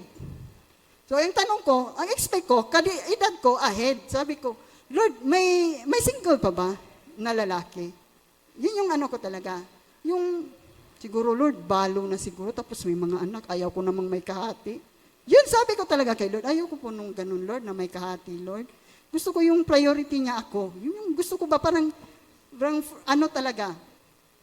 Tsaka, yung dinidesire ko talaga, Lord, yung katulad ng mga kapatid ko, na love nila yung mga asawa nila, yung pinagsisilbihan nila, kahit pagod sila, pinagsisilbihan nila asawa nila, parang mga prinsesa, parang ganun yung dinidesire ko. Ganito, ganyan, tapos magpunta sa mall, yung, anong tawag dyan? Yung holding hands, tapos kahit sa ano, mag-sweet lang, kasi hindi ko talaga na-feel yun, kahit may relasyon ako noon, wala po talaga. Tapos, basta sabi ko, basta wag lang bata, Lord, gusto ko yung ganyan. At saka, Lord, alam mo naman, Lord, nag-ano ba ako in-insert ko pa kay Lord, sabi ko, Lord, alam mo naman, Lord, hindi ako mahilig sa lakwatsa. Yung bahay, ministry, church, yun po talaga, kasi yung church namin, likod ng bahay namin Para lang galing-galing. Kasi compound lang yun Bahay namin, tapos ang church, nasa likodan ng bahay namin. Bahay ministry, Lord. Saka yung pag-date mo sa akin, yun na nga yung mga conference date, yung date namin ni Lord. Lord, kung pwede, tuntunan mo siya dito sa amin. Ikaw lang naman yung nakakaalam kung saan ako nakatira. Yung sabi ko, tuntunan mo siya sa amin, dalhin mo siya dito. Tapos akong mag-pray noon. Tapos pag may, doon sa gate, pag may mag-ano na, may papasok, nagaganon ako, tapos parang sinabi nila, huwag kang antay dyan kung sino papasok. So, ang ginawa ko, hindi na ako magantay, Lord. Basta, focus lang. Yung ano ng pastora namin, focus lang, serve God. Lipaya, sabi niya, sa Bisaya pa, lipaya ang Ginoo sa imong kinabuhi. Naintindihan mo yung pastor? Hindi. Ang ibig sabihin nun, na, parang sinulat ko yun dito, na i-please, ganito na lang, i-please mo si Lord sa buhay mo. Yun yung sinasabi, unahin mo munang mahalin si Lord. Unahin mo munang paglingkuran si Lord. Yun. Kasi wala naman tayong, si Lord kasi yung source ng love. Wala tayong maibibigay doon kung hindi natin naramdaman at hindi natin naranasan ang pag-ibig ni Lord. Diba? So wala po tayong ma-extend na love doon sa iba. So, yun lang, focus lang po ako noon. Tapos, dumating talaga yung time, 2021 di. After po ng Odette, yung, talaga yung Cebu. After ng Baguio, sumulpot yan. Yung pogi kong asawa. Pero hindi ko pa, ang pagkakaalam ko, sabi kasi ng pastora namin, kasi nga, busy yun sa mga sabi ng pastora namin, may bisita tayo, taga GFA, kasi GFA naman, Jesus for All Nation. Magdadala sila ng mga bigas, mga tulong, para sa mga ministry, ganyan. Tapos sabi ko, ganun, pastor, sabi niya, ilista mo yung mga pangalan ng mga pamilya doon sa bukid, yung sa bundok, kung ilan yun sila, para mabigyan natin. Sabi ko, opo, nagsulat ako. Tapos may dumating na, yan sila. Sabi ng asawa ng kapatid ko, may bisita kayo. Sabi ko, taga GFA siguro yan. Dumating yun sila, bisita pala ni pastor. Tapos, pinasa ko na doon, nakita ko yan siya, nakaupo, wala lang. Kasi yung parang dead ma ka bitaw. Ayaw mo nang mag-expect kasi ayaw mong masaktan. So, nung linggo, nagsimba kami, wala lang, casual lang, ganun lang. Walang feelings kasi yung time na noon, nag-move on pa ako. Kaya hindi ko talaga manotice yun siya. Habang wala lang, basta, nung pauwi na siya, 2022, pauwi na siya dito, mga January yun day, before pa pala siya umuwi, nagugas ako ng pinggan doon sa bahay ng kapatid ko. Tapos doon sa lababo, may decorative kasi yun. Sabi ko, ba't ang ingay ng aso namin? Ang nangyari, siya pala pumasok. Wala nga sa isip ko. Nagugas lang ako ng plato. Ba't inano ni Lord sa isip ko, yan yung mapapangasawa mo. Sinabi ko talaga yan sa kanya. Tapos ang sagot ko kay Lord, in Jesus' name, erase. Yun sabi ko talaga, sinabi ko nga sa kanya, ni-review ko. Di ba si Maricel Soriano may movie na, erase, ganyan. Sabi ko, in Jesus' name, erase. Baka yung kaaway to, dinidistract na naman ako kasi alam niya yung weakness ko. Yun talaga yung Tapos wala lang, hindi ko pinapansin kasi ang alam ko, di ba ang kaaway, kung saan yung weakness mo, doon ka titirahin. Kaaway to, hindi mo ako madadala, yung sabi ko. Tapos, nung na siya, pauwi na siya, before niyan, prayer meeting kami, nung ako yung nagdala ng word, ewan ko, nung napatingin ako sa mata niya, ba't iba? Iba yung iba yung ko sa kanya. Sabi ko, tapos ginanong ko. Sa isip ko, Lord, ano ba to, Lord? Sabi ko ganyan. Ano ba yun? Pogi kasi.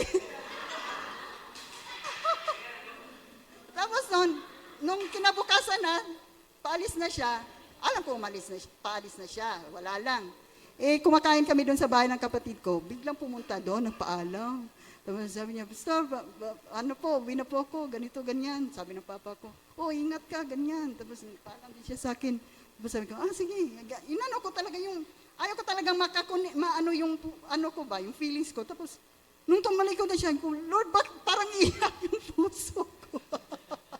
Yung ganon, sabi ko, wala na. Ibig sabihin nun, yung inano ko lang ba, parang in-advance ko na, ibig sabihin nun, hindi yon. Yun sabi ko, ganon na, kasi malayo na imposible yun eh.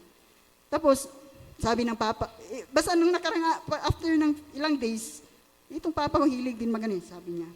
Tingnan ko nga yung daliri ko daw. Tapos, iganon mo, sabi niya. Ang mapapangasawa mo kay, yung, anong tawag dyan? Mag-ano pa ng dagat. Magtawid pa ng dagat. So, ibig sabihin, hindi taga Cebu. Yung hindi taga Cebu.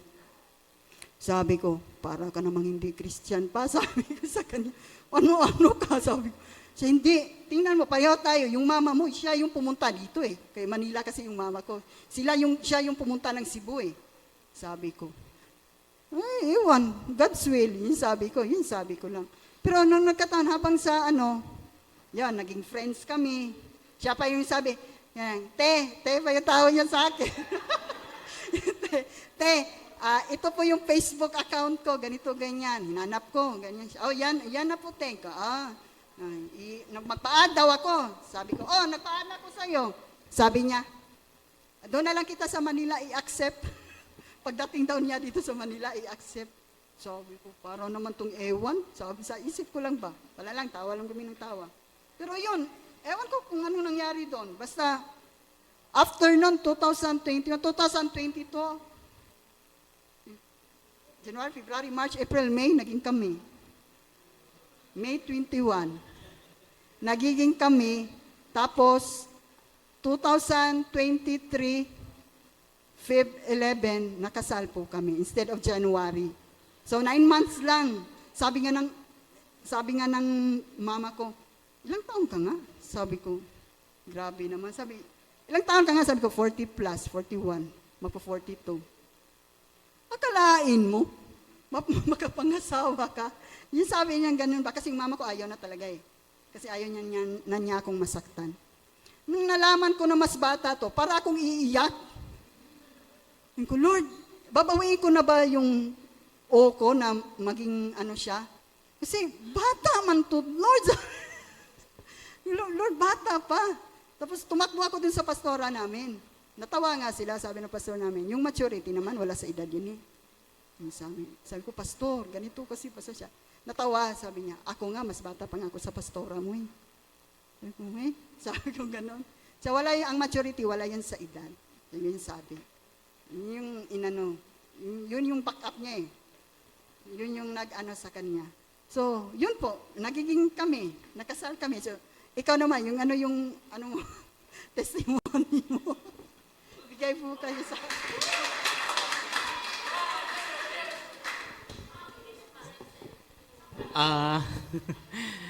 Nga ba?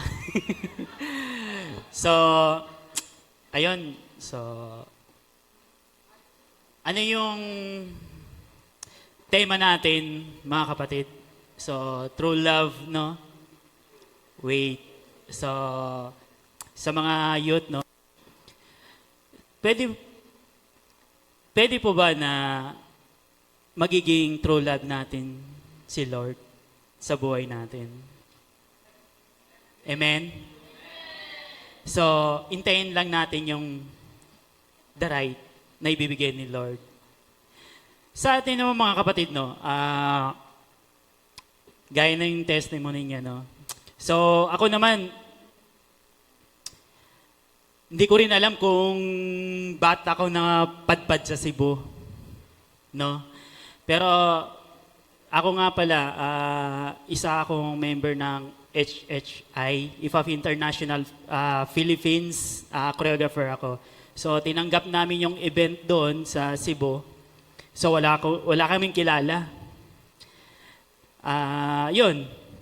Nag-event kami doon. So, doon din ako naging Christian sa Cebu mismo.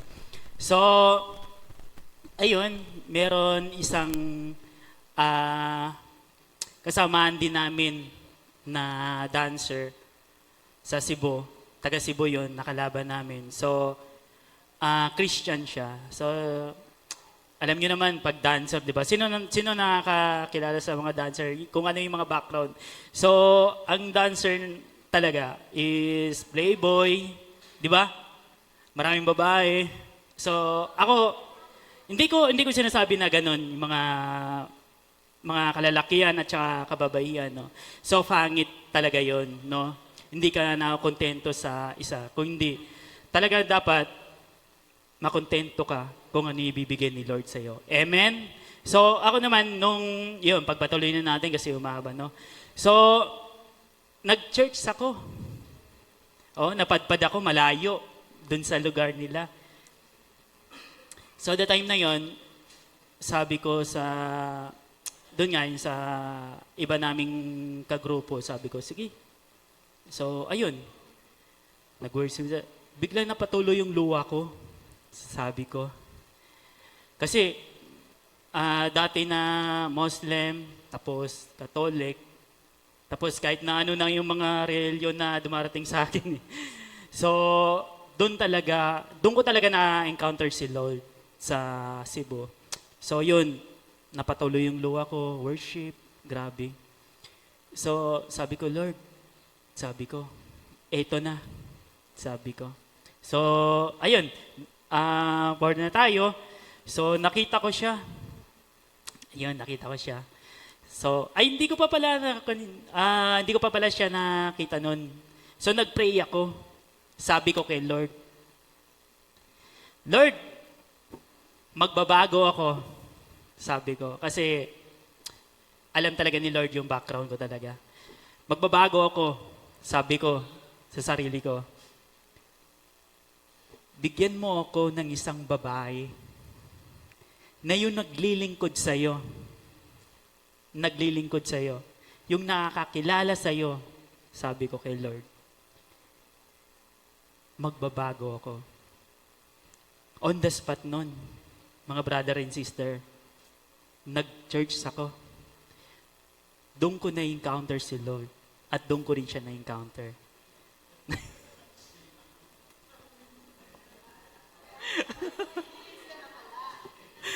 Sabi ko, Lord, ayoko ng Bisaya.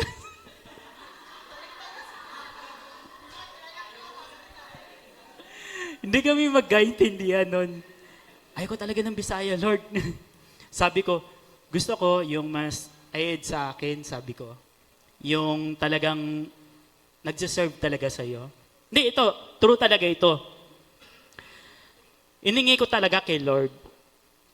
Sabi ko, Lord, bigyan mo ko ng babae na naglilingkod sa'yo, nagsiserve sa'yo, magbabago ako. Kahit na hahid sa akin, or bata sa akin, basta bigyan mo ko. Wag lang Bisaya. Kasi ayoko talaga kasi hindi kami, di ba? So, ayun. So, nung Sunday, nag-attend ako, mga kapatid. Doon yung nag-spark.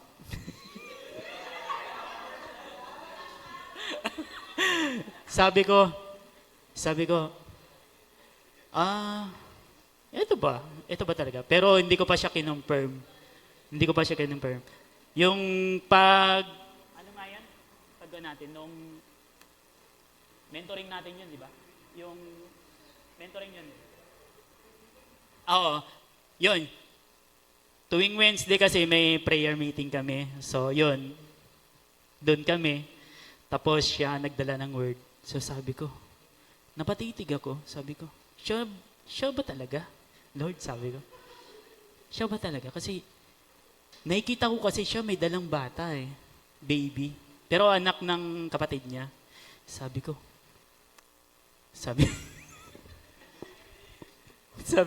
matanda naman kasi ito.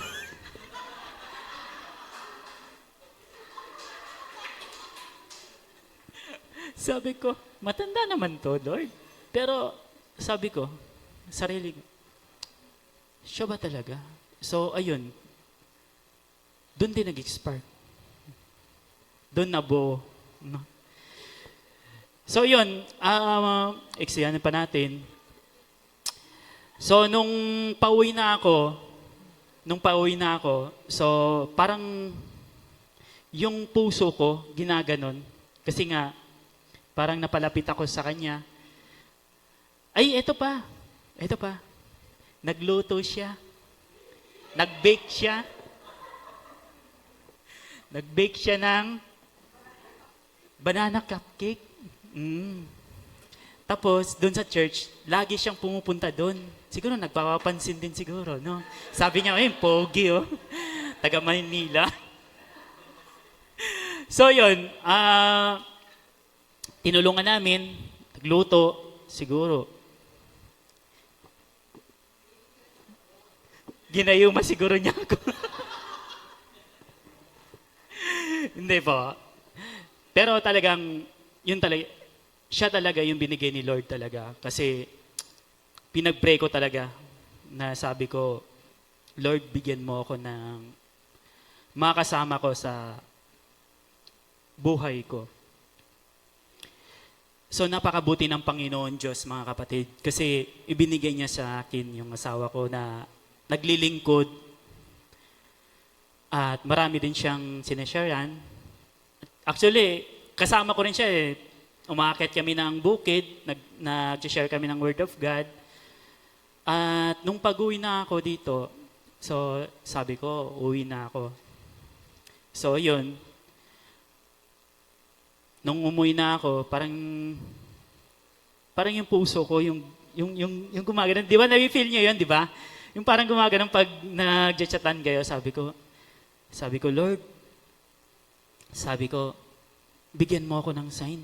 Kung ano ba talaga to, sabi ko. Nung nag-pray ako, sabi ng pinsan ko, sino ba yung kachat mo? Sabi ko, wala lang to. Sabi ng pinsan ko, siguro yung mga babae mo siguro.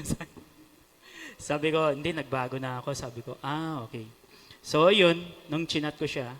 Tapos, ayun, naging kami.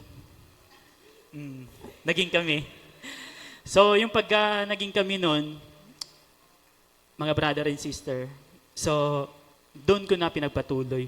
Hanggang sa, born again na ako doon. So, dyan sa terrace, so, minsan, tinitingnan ko itong church eh. Sabi ko, one day, Lord, sabi ko, masama ko yung mapapangasawa ko. Pero hindi pa kami kasal nun, sabi ko. Lagi ko nang tinitingnan, dinadaanan ko siya. Sabi ko, saan ba ako magsisimba, Lord? Sabi ko. Biglang, December yun, at bigla akong napaligo. Naligo ako. Tapos, yun talagang, parang ayaw ko pang bumangon. So, ayun, bigla akong dinala ni Lord dito.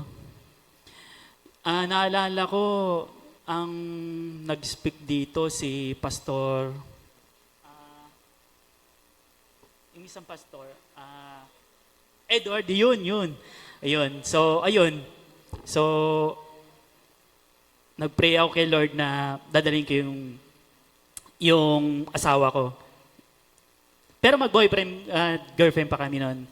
So, ayun, nag-pray pa ako kay Lord. Sabi ko, Lord, eto na. So, nag-propose ako sa kanya na magpakasal, sabi ko. Hindi naman siya nagpakip. Oo na siya.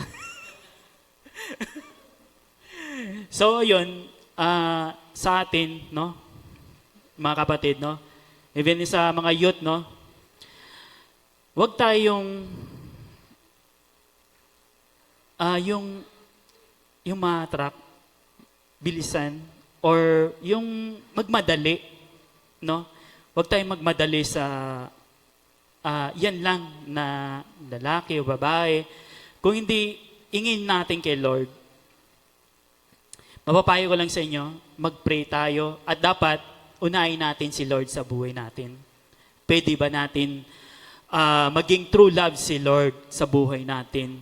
At lahat ng hinihingi natin, ibibigay niya. Kagaya nun sa akin, no, sa testimony ko talaga, no, talagang napakabuti ni Lord kasi lahat ng pinapag-pray ko, no, eto lang real talk to, mga kapatid.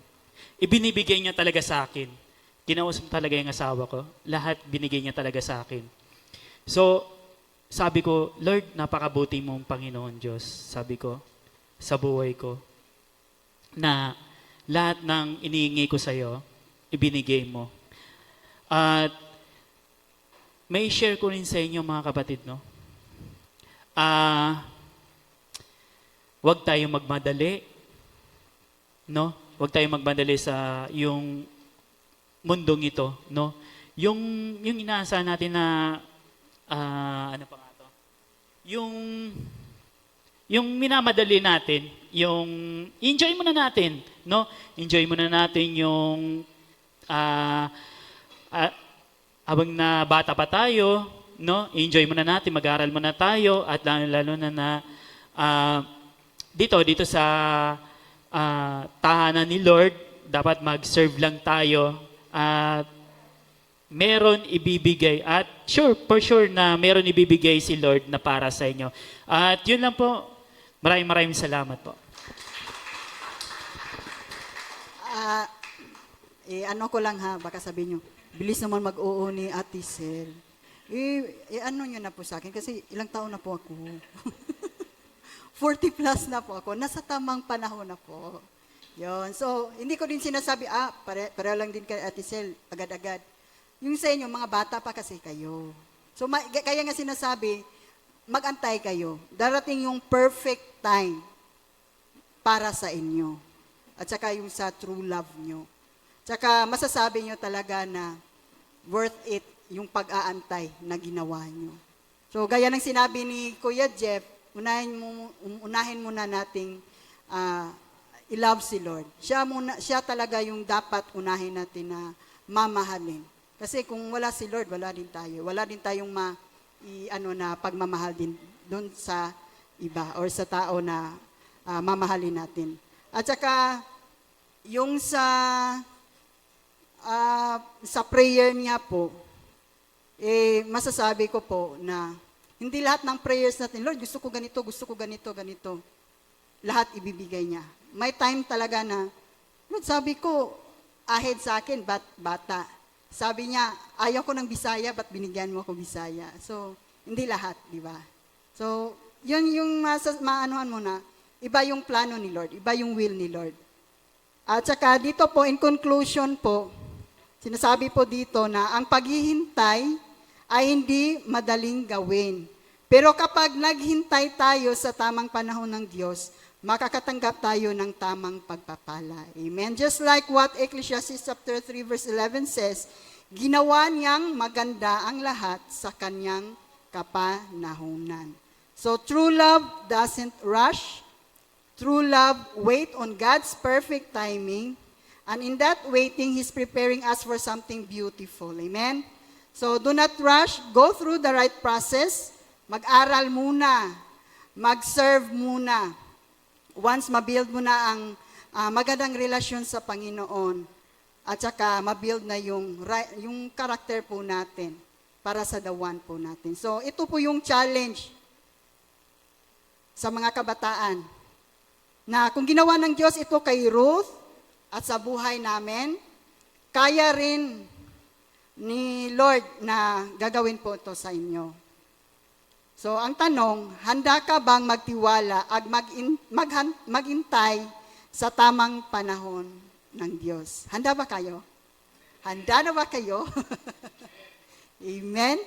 So, tayo po, magiging handa lang po tayo na magtiwala sa Panginoon at magantay dahil ang tunay na pag-ibig naman ay may kasamang paghihintay, pananampalataya at pagsunod sa Kanya.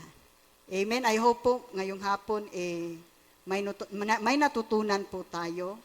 At saka, alam nyo na, ano na yung gagawin nyo. Ipagdasal nyo po. Focus po tayo sa mga bagay na makakadevelop sa ating relasyon sa Panginoon, sa karakter natin, at magiging, yung sabi nga, i-enjoy nyo muna ang pagiging single. Amen? So, yun lang po. Maraming salamat po.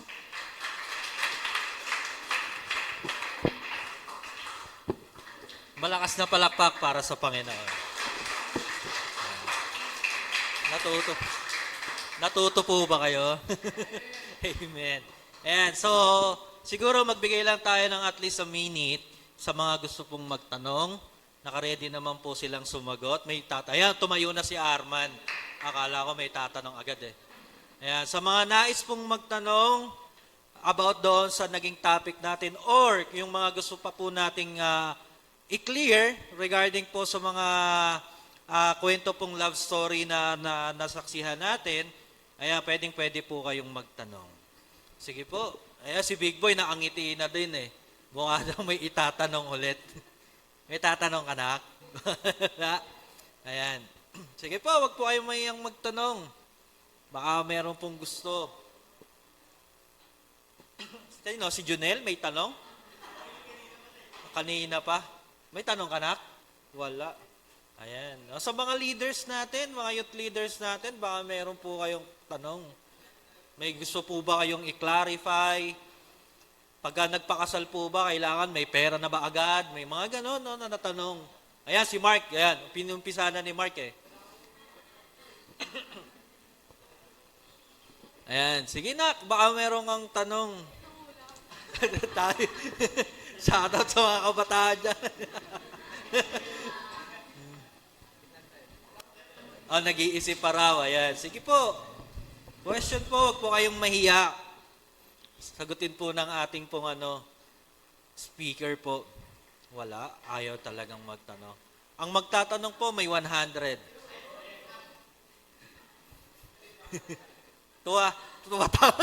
Tuwatawad pa na 200 ah. Ayan, wala na po.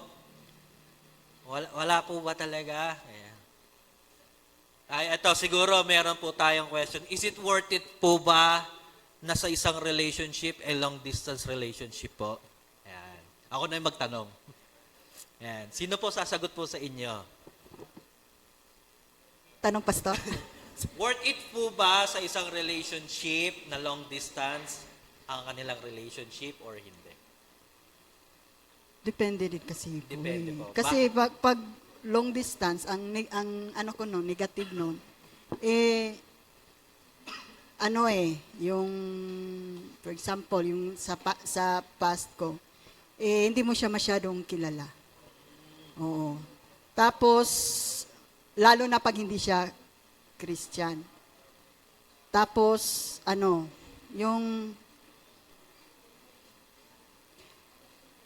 siguro yun yung isa sa, yung dalawa. Yung sa amin kasi, nangyayari is, short lang ng period na, yung courtship. Pero para kulang na lang, nandyan siya. Kasi mula umaga hanggang gabi, talaga po, Pastor. Kaya sabi ng mama ko, ano ba yan? Parang hindi na kami magkahiwalay. Laging update siya, tawag, ganito. Yun yung niya eh. Yun yung niya. Tapos sabi niya, hindi na daw niya palalagpasin pa. Yung ganon, na anong tawag yun? Mawala pa. Yun yung pagkakataon na mawala pa. Kaya nga, agad-agad siyang nag-propose. Kaya nga sabi ng pamilya, ang bilis naman.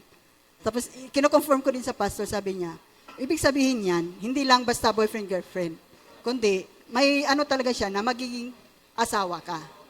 Yun. Kaya yun sa mga kabataan din, yung purpose ng pagiging, makinig po, mga kabataan, kung may manligaw po sa inyo, or kayong mga boys, manligaw kayo, dapat, yung purpose nyo, hindi lang boyfriend-girlfriend, dapat, yun ang yung the one. Niligawan nyo dahil yun na yung magiging asawa nyo. Pinili nyo na yun. Kaya nga sinasabing right time, kasi pag hindi pa right time, boyfriend-girlfriend lang yan eh. Pero pag mature ka na, mag-isip, niligawan mo dahil ito na yung papangasawa ko. Yan lang po. Ayun.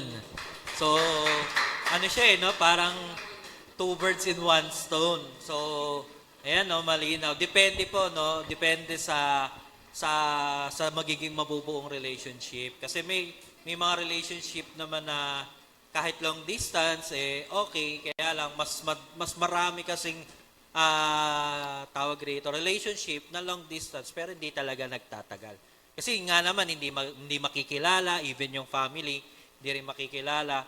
Malay natin, kasi yun nga, based on the experience ni Ate Sel, hindi alam ng pamilya yung background ng lalaki. So, syempre, tayo, dahil nga marupok tayo, mabilis tayong magtitiwala. Kahit na hindi pa natin nakikilala ng husto. At the same time, yun nga, no, sabi nga doon, na kapag ka nanligaw tayo, especially sa mga lalaki, dapat ang intention natin ay asawa na. Hindi yung girlfriend lang, hindi lang yung boyfriend lang. Kasi may hirapan. Tama naman po yung, even sa amin din mag-asawa. Actually, nung nanligaw ako at sinabi ni Vanessa sa akin na, ano ba ang purpose mo? Bakit mo ba ako kinukulit? Ang dami-dami kong gagawin. So, yun na. Yung sinabi ko na rin. Lakas loob ako. Medyo thick yung aking muka. Kaya sinabi ko na rin na, hindi. Kasi naghanap ako ng partner at baka ikaw yun. No, yun. May pagka Derek Ramsey. I think she's the one. Ayan. So sana, pero hindi dapat tayo maging Derek Ramsey kasi puro I think lang eh. I think she's the one. Ay, samahan ng panalangin. Sige po, baka meron pang tanong. May tatanong ka, oh, sige. Yan, gi, banata mo. Yung ano mo kasi tayo, yung sabi niyo po, it's about, ano po yun? Ayoko na, para kang makita. Yung about sa panliligaw po. So, di ba sabi niyo po, manliligaw ka para pakasalan. But di ba manliligaw ka nga din tay para malaman mo kung siya na or if ever na magkiklik kayo tay, paano yun? Tawag dito. Wala naman sigurado sa mundo eh. So what we consider po na bagay or ano po, mga scenario or ewan ko po, anything na mako-consider mo na etong tao na to is pangkasalan na or ano lang, tawag dito, self-improvement lang. Okay. Sino gusto mong sumagot niyan? Ha? Ako? Hingin muna natin sila. At din ako. Ayun. Ang pinakatanong po, Ate Sel, paano maipuprove? Kasi, di ba, nabanggit nga kanina kapag ka nanligaw daw, dapat pangkasalan na. Kaya tayo nanliligaw, kasi, di ba, meron tayong instances na sumusubok muna, parang ganon. Tama? Na sumusubok muna. So, ano yung parang mga steps siguro? Ganon po. Siguro sa akin kasi, aside sa story ko, kahit napunta kasi ako sa isang church nandun yung sa mga kapatid ko, ganito yung nangyayari. Within the church, kaya nila nililigawan, nagiging asawa nila yon kasi kilala niya. Isa yun sa malaking bagay na kilalanin mo muna. Kahit hindi mo pa siya girlfriend, boyfriend pwede naman kaibigan Di po ba? Na kaibiganin mo muna. Kaya nga yun yung purpose ng Kaya yun yung purpose. Kaibiganin mo muna. Hindi ka magpahalata. Di ba? Mga lalaki, huwag kayo pahalata. Anuhin nyo muna, kaibiganin nyo muna, ganito, ganyan. Tapos, imposible naman, kahit kaibigan mo, alam mo na yung kiliti nun di ba? So, isa po yun na kaibiganin nyo. Kasi yun, mostly talaga, yung nakikita ko kahit sa kapatid ko, na bunso namin, kaibigan niya lang yung asawa niya Mas maganda talaga, may mabuo kayo na relationship doon. At saka, yun kasi yung, di ba, Pastor, maganda talaga na may relationship kayo na nabuo. Di ba? Na kaibigan. Kami nga, nag-start kami kaibigan, pero hindi naman masyadong ang ko lang sa kanya is stricto, ganito, ganyan. Tapos, yun nga. So, yun po, maganda po talaga may ma-build na relationship bilang magkaibigan. So, hindi ko rin sinasabi na dito lang sa church. Pwede naman Kasi may iba din sa ibang church din sila na di ba? Ganyan. Kasi may mga circle of friends din naman. So, yun lang ma-share ko. Ayun, thank you, Ate Sel. Yun. So, malinaw po na sagot doon. Ang si Brother Jeff sasagot. Sige, go. Hindi. So, ako kasi, yung dati kasi, mabilis kasi ako mangligaw. Hindi ko na kinikilala. So, araw lang nagiging kami. So, eto lang yung payo ko sa inyo. No? Kung mangligaw kayo, kilalanin nyo muna. At unang yung liligawan, yung magulang. Magulang. Para magiging boto rin sila. At ipag-pray mo rin na siya na yun. Pag-pray mo kay Lord. So, ayun, yung sa akin lang naman, sa atin, no, mga kalalakihan. So, una muna nating ligawan yung magulang, mga kapatid, bago tayo mag-proceed. Hindi yung patuka-tuka lang tayo, no? Kasi hindi pa natin kilala yung mga ganon. So, ayun lang. Kasi sige, ano lang, Pastor. Kasi ang nangyayari kasi doon, hindi talaga kami close. Mas close siya sa mama at papa ko. Yun. Yun yung una niyang naging friend po talaga, Pastor. Last na lang kami. Ayun. No? Thank you, Brother Jeff and Ate Sel. Ayan, narinig po natin, no? Sige, yung additional na lang din, yung laging naririnig natin kay Pastor. Ayan, kinig tayo, mga anak. Di ba yung laging sinasabi ni Pastor na palawakin natin yung circle of friends natin. Kumbaga, wag lang natin i-isolate yung pakikipagkaibigan natin inside the church. Especially when it comes, ito po, wag na tayong pumasok muna into relationship. Kundi doon tayo sa friendship. No, doon tayo kumuha. Tama naman po yun na doon natin kasi makikita sa pakikipagkaibigan natin kung sino talaga na yung ibibigay din ng Lord. At siguro additional din, when it comes sa biblical, balik lang tayo nung last week. Diba? Kasi may word naman si Lord na ibibigay sa atin eh. Katulad din nung kay Ate Sel. Actually, busy nga siya sa pagmi-ministry. All of the sudden, naguhugas lang siya ng pinggan. Biglang may bumulong. Yan yung mapapangasawa mo. Lord, hindi nga, naririnig mo ba sarili mo? Minsan may ganun tayong part di ba?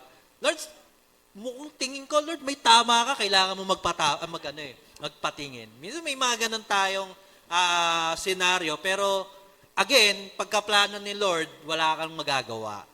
Di ba? Pagka sinabi ni Lord yan, sinabi talaga ni Lord yan. Kailangan lang mo lang gawin, magpatuloy ka, lakaran mo yung pinagagawa ng Lord sa atin. Ayan, baka may tanong pa si Big Boy. O sige na, go. Almira tay, gaano daw po ka worth it yung paghihintay? Gaano ka worth it yung paghihintay? Siguro ako ang sasagot, 100%. Maganda. May maapila sa gitna, Sobrang worth it yan pagka ang pangalan Fernando. Joke lang. Sobrang worth it po yun ang paghihintay. Kaya nga po, di ba, lagi nga nating sinasabi is, true love waits, mag-antay lang tayo. Kasi, doon tayo talo Di ba sa atin po, especially tayo, sabi ko nga po, ang puso po natin is full of emotions na kung saan, nandun naman yung pag-aantay. Nandun naman tayo na naghihintay tayo. Ang problema lang, talo tayo, tawag rito, talo inip. Di ba, naiinip tayo. Yan, katulad nga na sinasabi ni Ate Sel kanina, pinaka-root cause kung bakit tayo naiinip is peer pressure. Ibig sabihin ng peer pressure, yung mga kasama mo may jowa, o sa school na mga kabarkadaan mo, may mga jowa sila. Ikaw lang ang wala. Yung hindi ka join, o hindi ka, kumbaga out of place ka doon sa grupo nyo kasi hindi mo experience yon. Pangalawa is all about yung nag-explore tayo. Especially sa ating mga kabataan, mahilig tayong mag-explore. Ano kaya pakiramdam ng merong kang jowa, merong kang tinitext, may pinagpupuyatan ka? Yan. So, curious tayo sa part na yon. Ayun na. So, doon tayo papasok sa part na yon. And syempre, pangatlo is all about the infatuation. Yung ating sarili na minsan, yun nga, sabi ko nga, crush lang, pero nangyayari, napapalitan siya kagad ng parang love. Uy, crush ko siya. Pero kinabukasan, mahal ko na siya. Doon na tayo talo. So, worth it ang pag-aantay.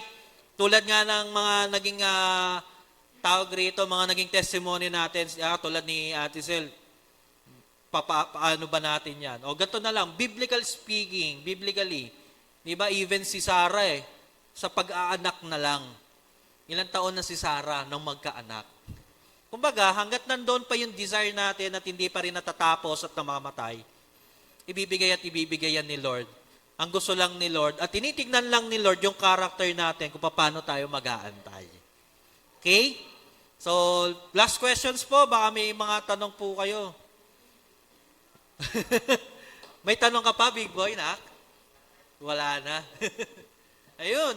So, pinaka-end of point po natin, turning point. Wala po kayong tanong, ha? Wala. O, sige. Last na raw, si Mark. Sige.